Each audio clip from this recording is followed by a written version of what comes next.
თბილისში შექმნილ საცობებთან დაკავშირებით ორგანიზაციების სამართლიანი თაობის და აპრიორის წევრებმა მოქალაქეებს სპეციალური ბუკლეტები დაურიგეს.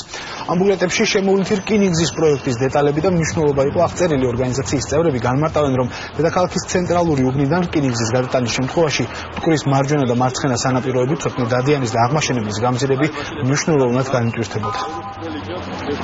მშენებლობის 80% დასრულებულია და ეს არის შეჩერებული. ეს პროექტი, რომელიც დედაქალაქს განტვირთავს საცობებისაგან, პროექტი, რომელიც უკეთეს გახდეს ქალაქში მოძრაობას და დღეს ხედავთ, რომ ეს ყველაფერს აჩერებს თბილისის დედაქალაქის ხელისუფლება და არაძლევს მოსახლეობას იმის საშუალებას, რომ გზები განიტვირთოს, საცობები აღარ იყოს. პირდაპირ ვთქვათ, რომ მერია არ მუშაობს. შემოვლითი რკინიგზა არის ერთადერთი ალტერნატიული პროექტი, რომელსაც შეუძლია განტვირთოს თბილისი საცობებისგან. ეს პროექტი ეკონომიკის სამინისტრომაც აღიარა, მაგრამ სამუშაოები ჯერაც შეჩერებულია და არაფერი ფუნქციონირებს იქ.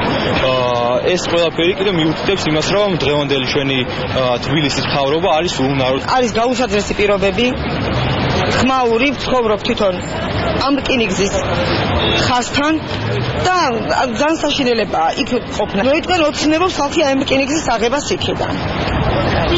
და არ ვიცი, მე ვუერთდები აი ამ კამპანიას